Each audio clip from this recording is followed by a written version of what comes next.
welcome back to our next panel. I hope you enjoyed the last one, where we talked about the platform business and about data and artificial intelligence. Now we will go and have a look on virtual design, on avatars, and what all this will bring to the fashion industry, into the fashion brand. I'm really excited to welcome 4 guests here. We have 2 in the studio and 2 are connected digitally. Hi. So we have Sam Field. Hi, Sam. How are you? Hi. Yeah, great. Thanks. Hi. Good to see you. Sam is director and of creative technology, RYOT International. He knows a lot about virtual fashion and virtual design. Then we have also connected digitally to us Damara Ingles. She is designer of extended reality experiences and virtual fashion. Is that correct, Damara? Yes, it's correct. Wonderful. Hello, everyone. Hi, Such good a to pleasure have you. to be here.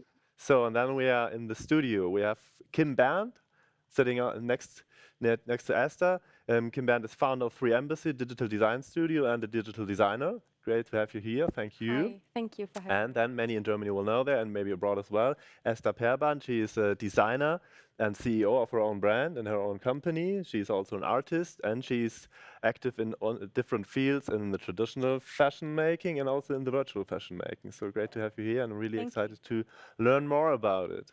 So to get in the mood of this topic, which is virtual fashion, me, myself, and avatar, we will have a video clip which is called like this: virtual fashion, me, myself, and avatar. Let's have a look.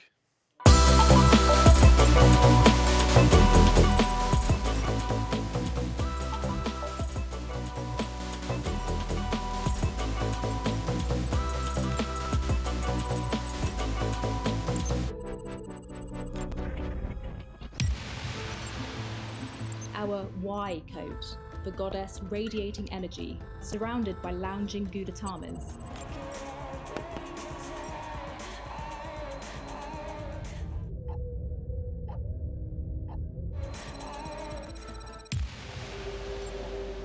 The eternity code. We are a sum of our memories and thoughts, wearing these memories like a code.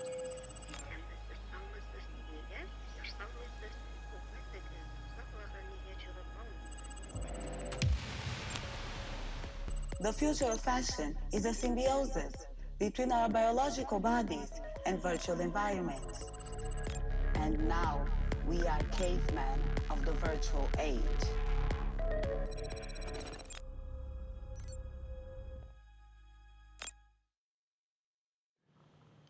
The Fabric of Reality, Sam, together with Kaleidoscope, the Museum of Other Realities, which is MOR, and the Fashion Innovation Agency, FIA, at the London College of Fashion, you launched the Fabric of Reality.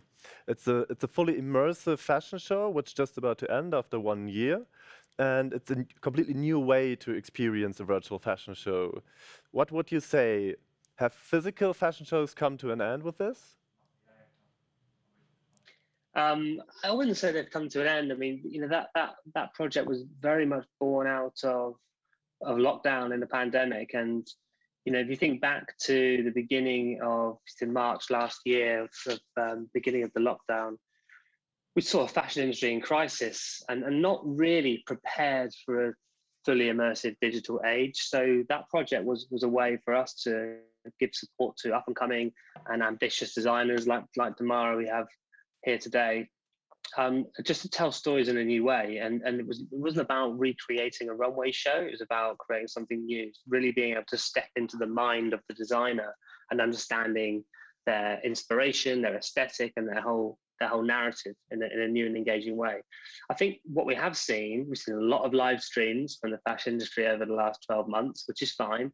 But I think when you start to see what Gucci are doing and Balenciaga and lots of others, and hopefully what we try to achieve here, you start to see new ways of telling stories in the fashion industry. And actually, we're going to be moving into an age of hybrid fashion shows where, yes, there may be a physical presence, but what is the digital overlay and how can they extend the audience to those who can't be on the front row, for people who can't make it there, but actually can attend in their thousands, hundreds of thousands, or millions from home, which is more sustainable, more representative, and a more inclusive way of delivering fashion experiences.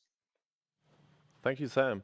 Damara, you've been you've been one of the top 3 designers curated by the FIA, and you've been showcasing your sculptural garments in the project. So you are blurring frontiers of binary, blurring the binary frontiers between physical and digital things. And Sam also mentioned the word sustainability. From your point of view, what would you say? Is there a connection between the new virtual fashion idea and a sustainable approach? Yes. I think that 100%. From tinting the rivers with chemicals to the unsustainable production of different textiles to all the modern slavery in the supply chain. There are so many issues throughout the mass production of the fashion industry that I think that digital fashion can significantly reduce those.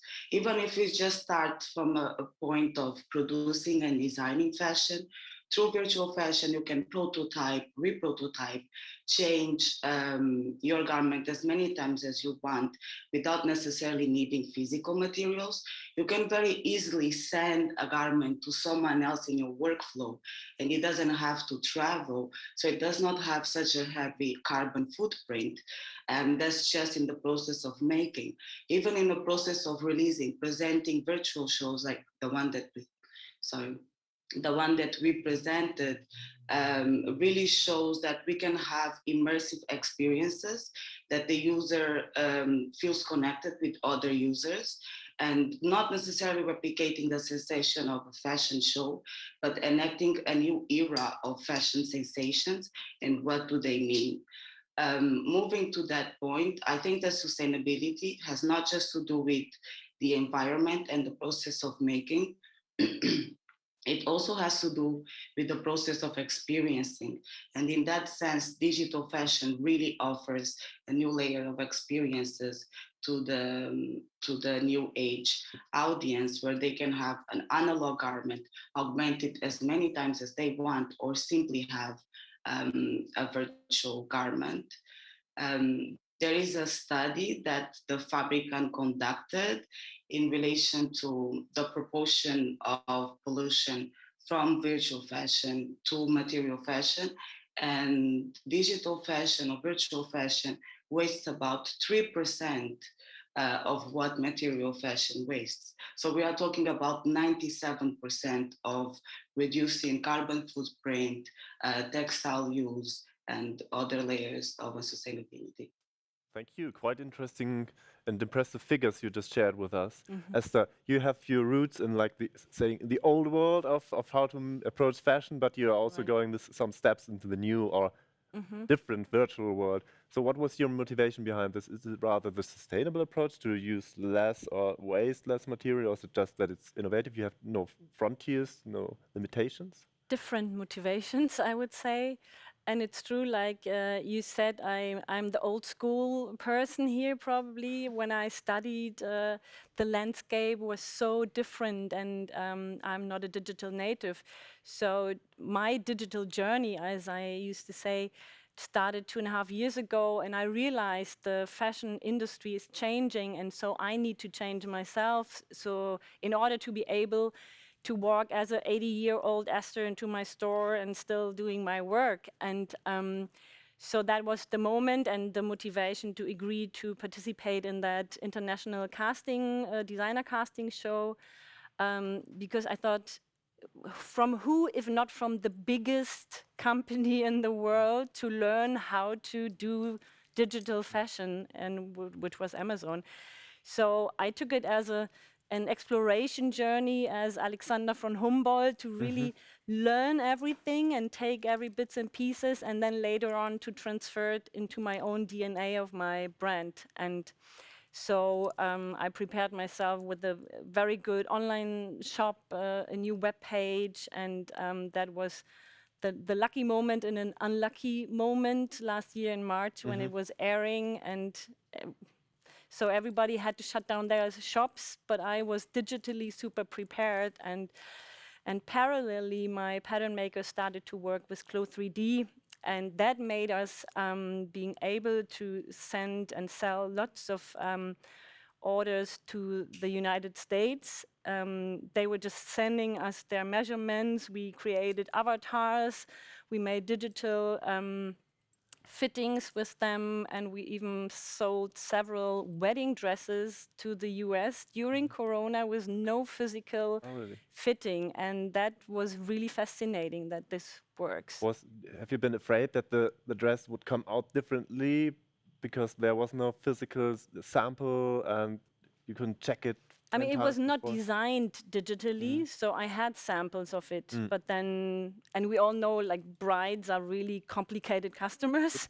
So yeah, but we had several digital fittings and it worked out really well and they were happy. And I think this is a huge step, and all the positive side effects, I mean, were just wonderfully explained already. Yeah.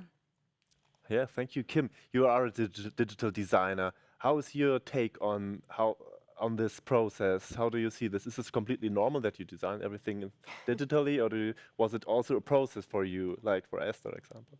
Sure, it was also a process for me. So to introduce myself, I'm also from the old school fashion. I studied fashion design engineering in Germany, so I learned all of these traditional pattern making methodologies. I learned how the design process is made. So I have a mood board.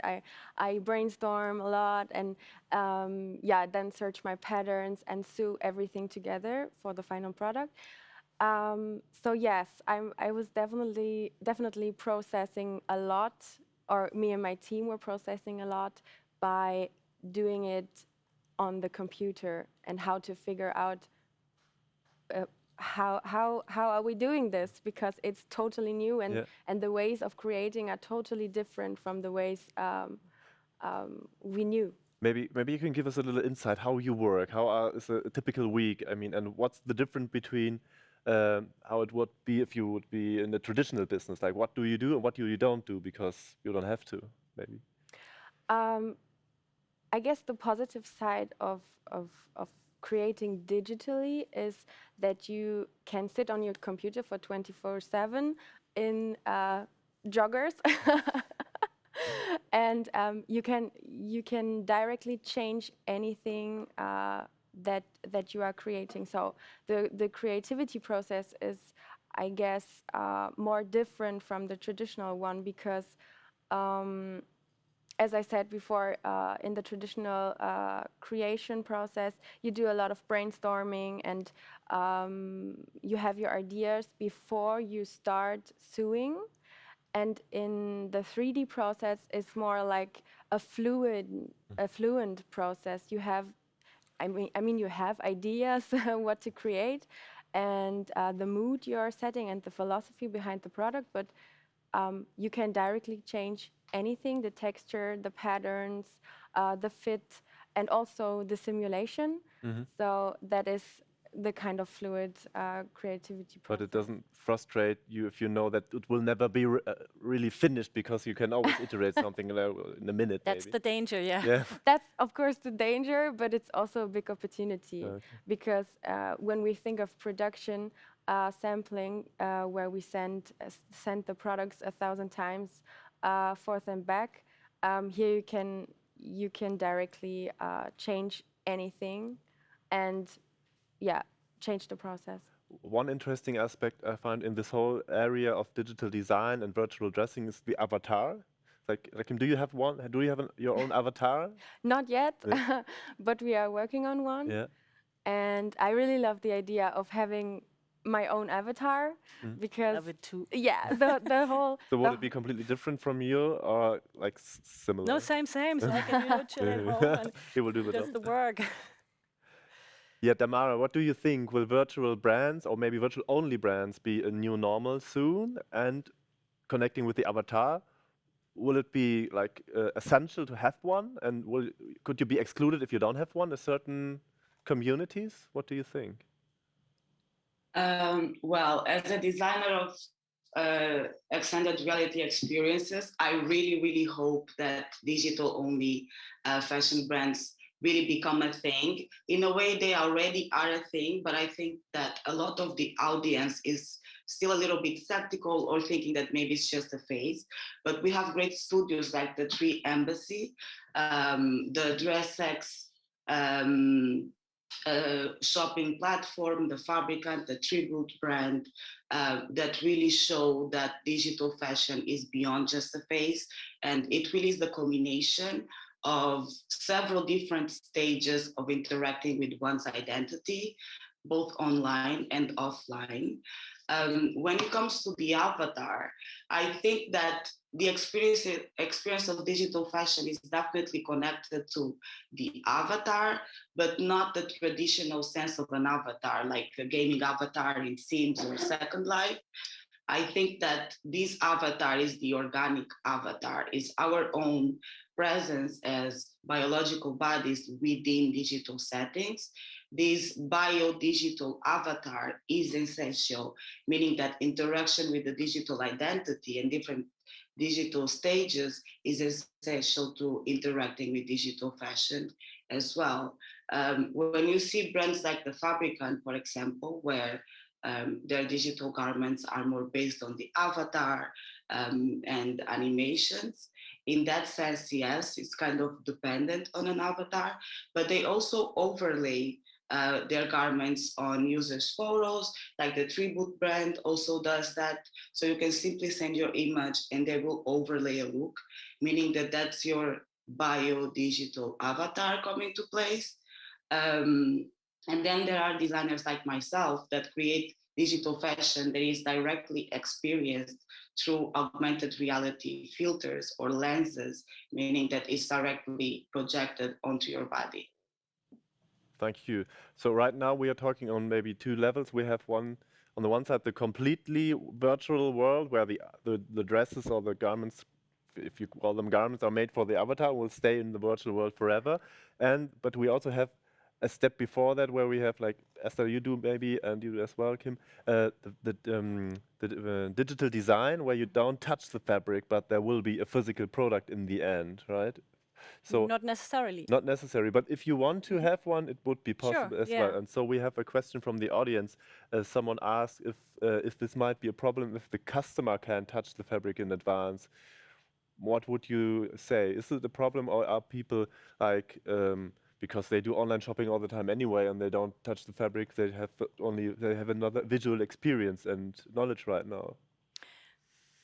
I totally understand that question, and for me, I do both things parallel. So this digital clothing is for me at the moment rather an art project than really my business line. So I will definitely continue to create my fashion in a physical way, and I'm launching now a digital collection.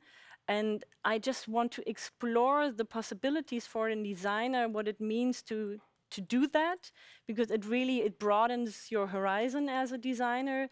And you know, I suffered 17 years from always needing to think like, okay, it needs to be wearable, it needs to have the right fitting, whatever, all these things. It needs to be sellable, it has to have a good calculation, all these things. And now it's a wonderful freedom to just like explore your creativity and do something else. And this is what it's like a little goodie thing for myself to finally do something like that. And so I want to have both parallel. And yeah, so I see exactly that problem, what the person, so thank you for that question. And I'm really curious of what the future will bring, and if there one day with virtual reality and the gloves, there might be, or I'm sure there will be the possibility one day to really even touch the fabric. So it's just, we are on the way, and it's super exciting. Really exciting times for as a designer, as customer as well, because really new products are developing. One quite new product where the fashion people are jumping on the train are NFTs, I have the feeling. It's like, I think they come from the art world rather, but many fashion brands are jumping on this train. Sam, what would you say? Is this something important for the fashion industry? Should people have a look and participate? Well, what is the importance of NFT from your point of view?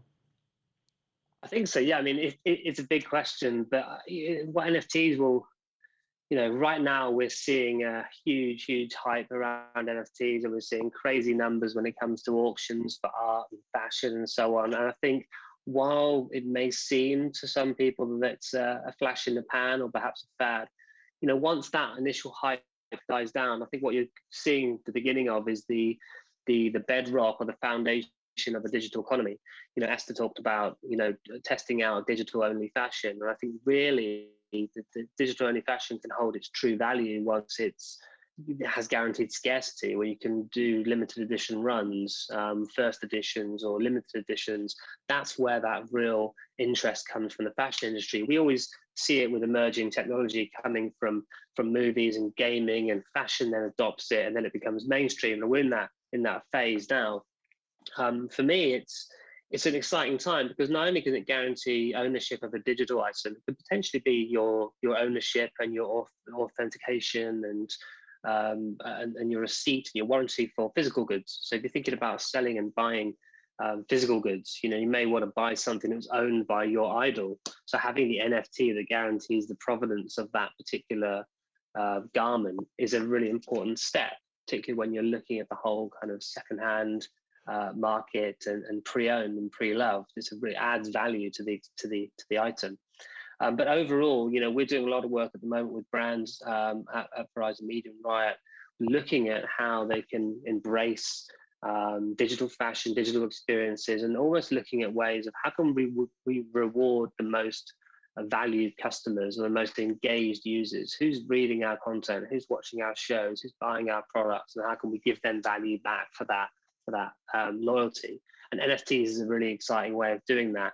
It comes with, it's a bit of a wild west out there at the moment in the whole NFT marketplace. You need to do your due diligence about who you work with, what's their approach to ecological impact, what's their approach to things like money laundering. But there are really big steps forward in all of those spaces, and we're doing lots of work around who to partner with and how to do it. And you've seen great work from brands like I say, like Gucci, like Adidas, and so on in this space, where they're using NFTs for good as well as for profit.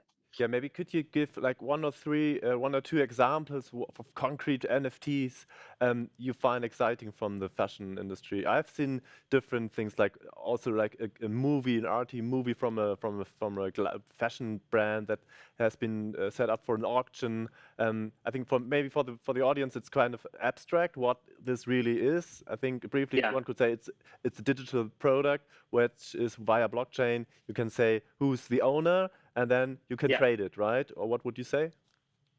Yeah, exactly. There's many ways of approaching it. There was a really interesting way we're mixing the whole art and design perspective, where Adidas partnered with Carly Kloss to create a range and worked with lots of up-and-coming crypto artists to use their Carly Kloss Adidas garment within their artwork, and then the proceeds from the auction went to Carly Kloss's charity, Making Strides. So it was a nice way of engaging the crypto art community, bringing in the garments into that content, and by driving purpose as well. But I think we're looking at ways, because not all brands want to be associated with cryptocurrency. Lots of brands have got quite firm guidelines about not using on-chain NFTs. So NFT is not directly minted onto a public cryptocurrency blockchain. So we're working with a couple of brands at the moment on something we're launching in September, where it's going to be off-chain. So still guaranteed scarcity of digital items, digital wearables, but they're going to be, you can buy them using regular money, and then they unlock a series of digital unlocks. So things like snap lenses, things like in-game skins, things like the ability to wear them on your avatar, like we talked about before, and take them into different platforms. So this idea that it's not just about ownership and showing I own this valuable item, but actually I can go and wear it where I want in different platforms, wherever I show up digitally, whether it be on a video conference like this, or in a game, or in a decentralized platform, or as an avatar in augmented reality. The idea is we want to try and unlock these utilities across the metaverse, because that's in my view, the true meaning of the metaverse is a universal file format, so you can take into anywhere you show up digitally, whether that's art, fashion, real estate, whatever it might be. That's when we'll have a true metaverse. What we have right now are lots of walled gardens, so it's quite a manual process, but we're getting there.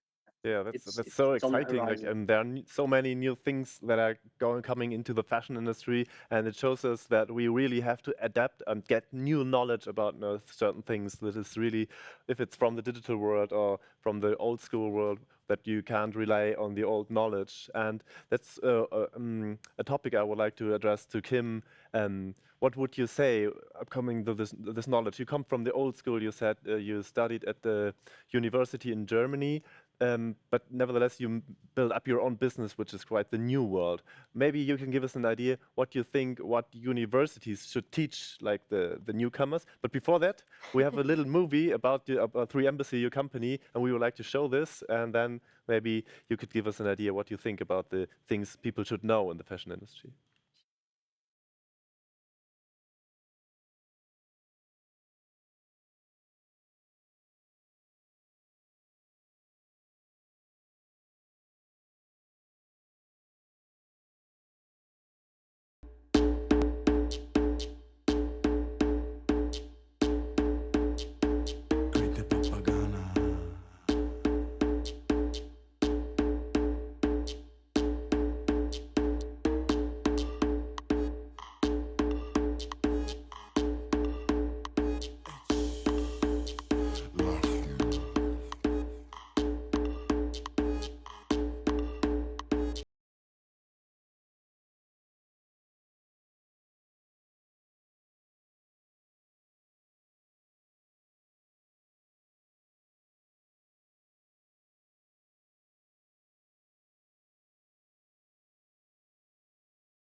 Yeah, thank you for showing the video. That was our latest project we did with the University of Applied Science in Germany. We created a kind of cyberspace during the semester where we teach the students in a crash course 3D how to do garments in 3D. We sat together every Friday for 4 hours. There were no credit points. The students were all free there, and yeah, we wanted to do a course, a platform for the students where they can show their work at the end of the semester. Because in the traditional way of clothing, or in the universities, you create something. Maybe you do a lookbook at the end of the semester for a presentation, and then what? And then that was our mission, to create a whole space where the students can present their work at the end of the semester, and everybody can watch it.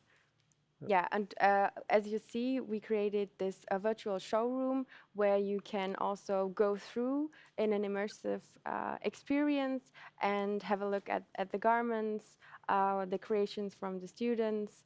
That was the project, yeah. Oh, thank you. Esther, would that have been something you would like have to participate when you were a student?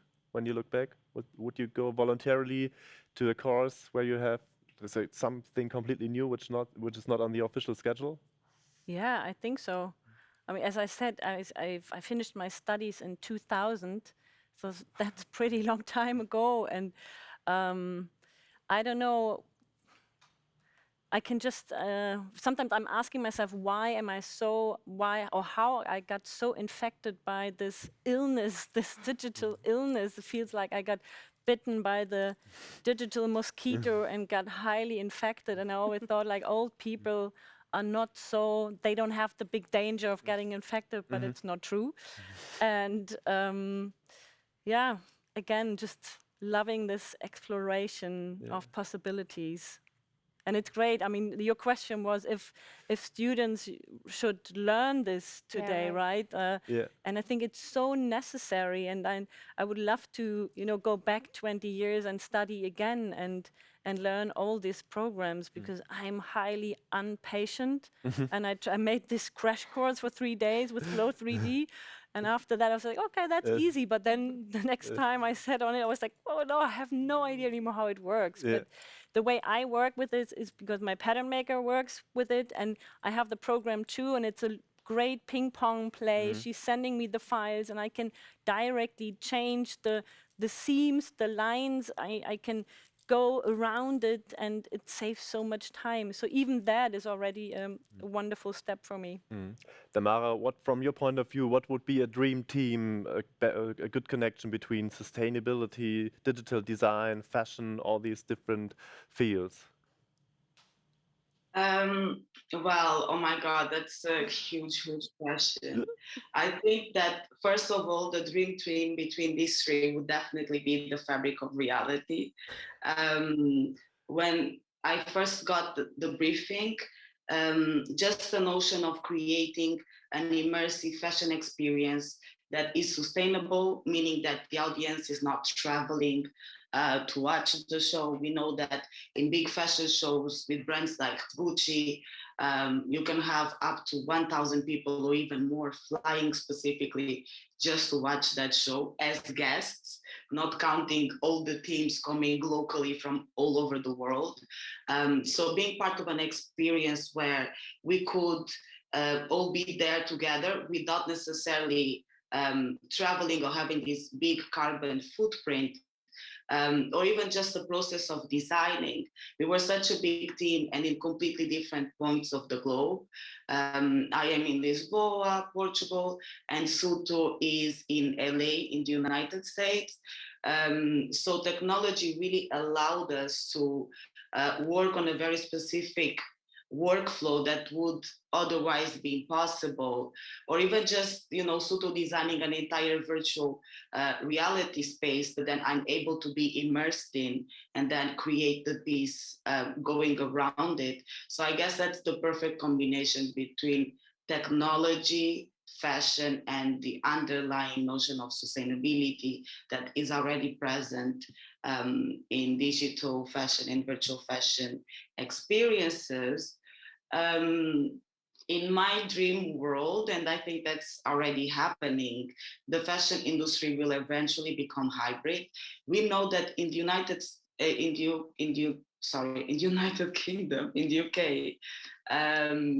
at least 9% of clothes that people purchase are purchased to be worn one single time on social media, and then they even return it, or they throw it away, or they never wear it again.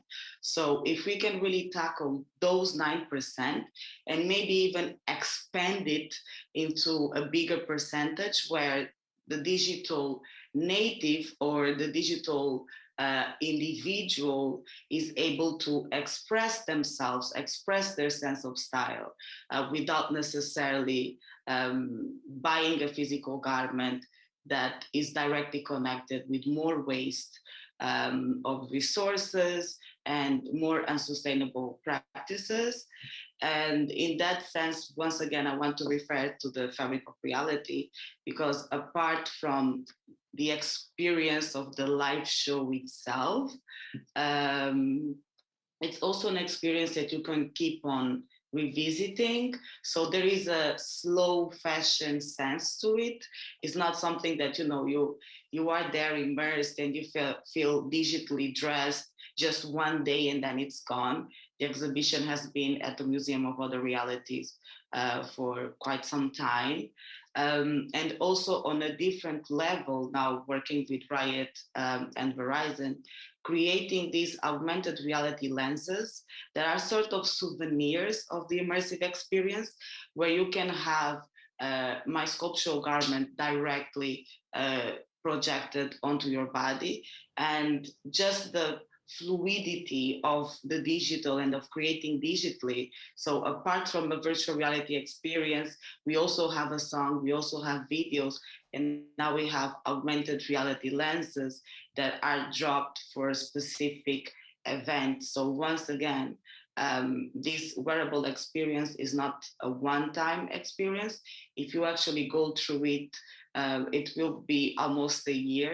You will see that there are many different moments of growth and evolution where the audience can also experience fashion in a continuum, and create a sort of Tamagotchi, digitally emotional connection with this garment. Thank you. Unfortunately, we are entering the last minutes of our panel already, but I still have some questions, and I think we could make an extra panel on NFT, we could make an extra panel on immersive fashion shows. One question to the designers, I think if we go one step back in the design process is, like we had the lockdown, there was no possibility to travel, to make inspirational journeys, store checks, whatever you do for inspiration. So when you go fully digital, is it a danger that everybody got the same inspiration? Or would you say, although we have digital inspirational tools, even in the future, we will, as a designer, you have to go out in the real world to get inspiration. What would you say, Kim? Do you go out, or can you have this all on your screen? I think with digital fashion, you have limitless potential. There is the fabricant, maybe, for example, they have a collaboration with Buffalo, and the shoes are digitally on fire. You can wear a dress out of fluent water, and I think so there are no limits in your head, in your brain, and with your ideas, so you can create everything. And I don't think that digital fashion is limited to a different kind of idea or But to philosophy. get these ideas, do you think you have to go to the real world, or is the digital cosmos already so huge that you have enough material there for new ideas? I think you can get your ideas everywhere. As you know, as a designer, you get it from architecture, you get it from different, beauty, nature, or something like that. And I think the whole pandemic was a big push towards the digital fashion idea. Yeah, but it was also a good test, actually, the last year, that for me, especially, that I don't need to travel, I don't need to go out to get inspiration. All my ideas come from myself, and so I could be, I don't know, wondering if I could be caged and still continue to be, creative. So I don't think that there is a risk that everybody's using the same sources. Going to the same social media, following the same hashtags. So I mean, there might be for some, but I think if you are a good designer or a good artist, whatever, and I don't want to, make this group small, but I mean, it comes from, and of course we share, it's, if there is an idea, creativity is in the air, and people can pick it like cherries. Yeah. Picking cherries is a nice experience right now because it's possible, because the cherries are there in the summer. Talking about experience, great link from me. Sam, what would you say if you look in the future? What will be the fashion experience of the future, like in marketing or in retail? Like, do you have a concrete idea what new fashion experiences will look like? I think two words that Damara used and you've just used. First of all, experience is really important, because people remember experiences more than they remember something they watched or read. They remember something they did, far more likely to remember it and talk about it. Immersive experiences, you remember it as if you were there. Everyone I speak to about the fabric of reality remembers it as something they did, not something they watched or read or listened to. They did it, they were there. And that's what resonates really well. And the other thing is hybrid. We're going to see physical stores. You're already seeing lots of kind of social stores. Burberry are doing lots in Shenzhen in China about social stores. So overlaying their physical stores, digital layer is going to be a really big trend that's going to be growing. And of course, I think immersive experiences will become more accessible. You know, we're getting wearables are becoming lighter. We've got 6 AR headsets coming onto the market soon. Damara, for example, is a super user of the new Snap glasses. There's lots to be excited about, but really it's about how do you create an experience that people can share, because that's what people talk about and that's what people remember. Yeah, thank you. Thanks for sharing your knowledge, your ideas, your thoughts. So I think it was really an interesting panel. So thanks for participating, for taking the time. I hope out there, the audience, you enjoyed it as well. There were some things you have not heard before maybe or found inspiring. So thank you very much. Thanks for all of you. We will have a short break for 1 hour. We'll continue at 1 p.m. And I would like to motivate you to use our breakout room and meet the makers here at Neonit Fashion Sustain.Conference. And after the break at 1, we will continue with a local hero here from Frankfurt. I will talk to Alexandra Svensson about her own label and how she is doing the work. And after that, we will also have a panel on denim and innovation. So stay tuned, enjoy the break, maybe get into dialogue with us and enjoy. Thank you very much.